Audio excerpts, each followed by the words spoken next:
The most powerful man in America for nearly 50 years was never elected to anything. He couldn't be fired, he couldn't be challenged, and by the end, no one could remember what he was supposed to be protecting them from, only that he knew everything about everyone, and that was enough.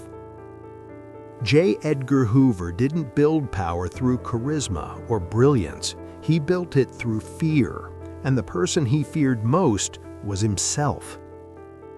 Washington, 1895. A boy grows up in a house thick with silence and shame. His father works at the Coast and Geodetic Survey, mapping coastlines, measuring distances, keeping everything in order. Then he stops. Depression takes him first, then his mind. The boy watches his father disappear into illness, watches his mother hold the family together with her will alone. She is sharp, demanding, religious. She tells him he is special, that he must be disciplined, that weakness is unforgivable. He stutters when he speaks. The other boys notice, so he teaches himself to speak faster, harder, until the stutter is buried under speed and force. He learns early, control the room, or the room controls you. He doesn't go to parties, he doesn't have friends, he catalogs his books, he joins the debate team and wins by preparation, not charm. At night, he organizes his notes, his schedules, his thoughts. Order is safety. Chaos is what happened to his father. He will never be his father. He graduates law school and takes a job at the Justice Department in 1917, filing reports on radicals and immigrants. It's clerical work, but he's good at it. He creates systems, he builds files, he notices patterns, and he realizes something intoxicating. Information is leverage. A man's secrets are heavier than his crimes. By 1924, at 29 years old, he is handed control of the Bureau of Investigation, a corrupt, chaotic agency full of political hacks and bagmen. Everyone expects him to fail. He fires almost everyone. He creates standards. Agents must be educated, trained, loyal.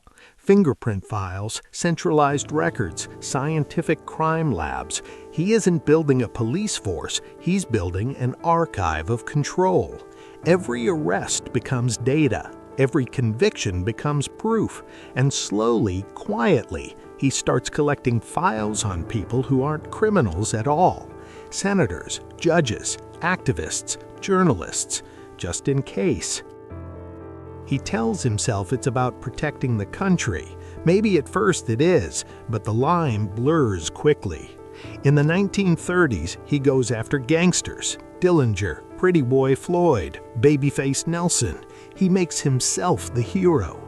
Newsreels, magazine covers, radio shows. The Bureau becomes the FBI, and Hoover becomes America's guardian. He hires publicists, he writes ghost-written books, he appears in movies as himself. Except he's rarely in the field, he doesn't make arrests, he takes credit for the agents who do. But the public doesn't care, they need someone to trust, and Hoover gives them a story they want to believe. Behind the performance, the files grow. When Franklin Roosevelt asks him to investigate political enemies, Hoover does it. When Roosevelt dies and Truman takes over, Hoover has files on Truman too. No president dares fire him, not because he's effective, because he knows too much. This is the trick. He doesn't just gather intelligence, he makes sure people know he has it. The threat is never spoken. It doesn't need to be. The files exist. That's enough. The Cold War makes him untouchable. Communists, he says, are everywhere. In Hollywood, in universities, in the government. He testifies before Congress. He publishes books warning of infiltration. He feeds information to McCarthy's witch hunts. Innocent people lose jobs, reputations, lives. Some of them are communists, most aren't. Hoover doesn't seem to care about the difference. What matters is fear. A country afraid needs a protector no one can question. And then the civil rights movement begins. Martin Luther King Jr. emerges, preaching nonviolence and justice. Hoover hates him, not just politically, personally. He believes King is dangerous, sexually immoral, influenced by communists. The FBI taps King's phones. They record his private conversations. They send him anonymous letters suggesting he kill himself. They leak information to discredit him. Hoover isn't fighting crime anymore. He's fighting the future. He's fighting change, and change doesn't care what files you have. His personal life is a locked room. He never marries. He lives with his mother until she dies. After that, he lives alone. His only close relationship is Clyde Tolson, his associate director, who has dinner with him almost every night for 40 years. They vacation together. They go to the racetrack together. The rumors swirl, but Hoover never addresses them. He keeps his private life so private it barely exists. There are no love letters, no confessions, just proximity and silence. Whether it's love or loneliness or something else, no one will ever know. He made sure of that. By the 1960s, his power is slipping. The Kennedys try to manage him. Johnson mocks him behind closed doors but keeps him in place. Nixon is the only one who seems to admire him, and even that's transactional. Hoover is old now, out of touch.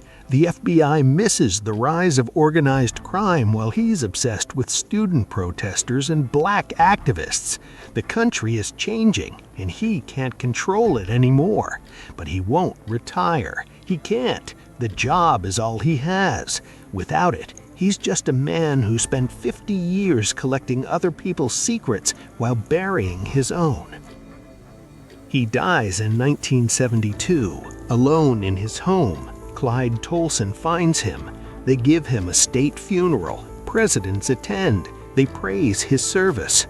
Within hours, his secretary begins destroying his personal files, the ones he kept separate, the ones even the FBI didn't see. We'll never know what was in them. Maybe that was the point. He spent his entire life building an empire of information, and in the end, the most important files were the ones he made sure would burn.